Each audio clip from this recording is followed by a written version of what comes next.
সামনে প্রণাম করাতেই আর ওই পাশে দাদা বলে দেয় না যে আমরা গাড়ি বিজনেস আছে ওই জন্য এসছে। তখন আচার্যদেব ওনার দিকে তাকাই উনি, তখন দুবার বলার পরে তখন বলছে কি, শোনো তোমাকে একটা কথা বলি, তুমি গাড়ির বিজনেসের উন্নতি করতে চাইছো তো তুমি তার থেকে বেশি উন্নতি করতে যারা নেশা পান করে তাদের, যারা নেশার দ্রব্য বিক্রি করে তার সেই সব দোকানতে বেশি উন্নতি করছে।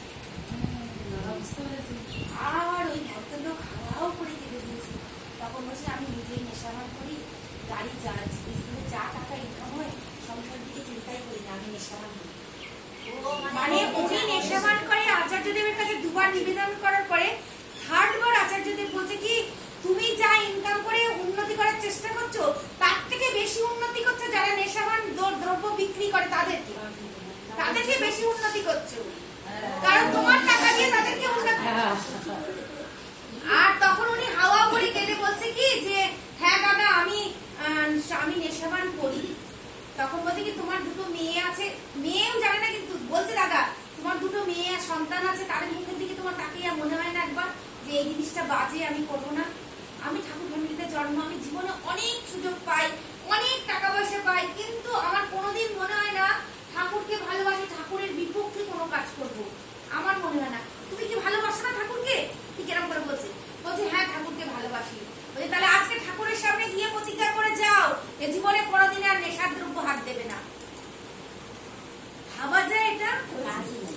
গাছ শেষে করে দেয়। আর একটা ঘটনা বলে 40 গেছে, আচার্যদেবের সামনে গিয়ে একটা মেয়ে, ইয়ং মেয়ে তো বসে আছে।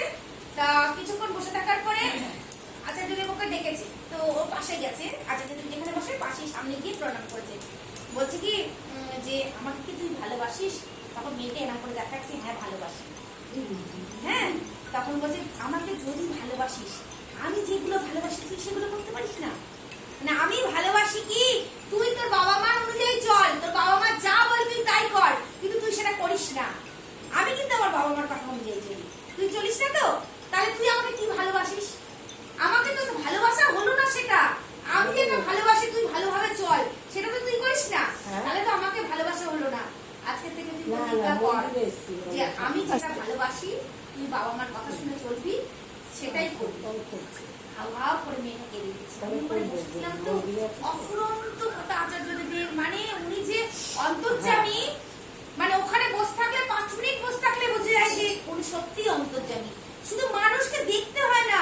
আমি আমার নাতনির অন্নপ্রাশনে মুখে প্রসাদের জন্য নিবেদন করতে গেছি, এবং এখন ঠাকুরবাড়িতে প্রসাদ দেয় না, মানে ওই যে ভোগ কিনতে পাওয়া যায় না তো মহাপ্রসাদ, ওটা দেয়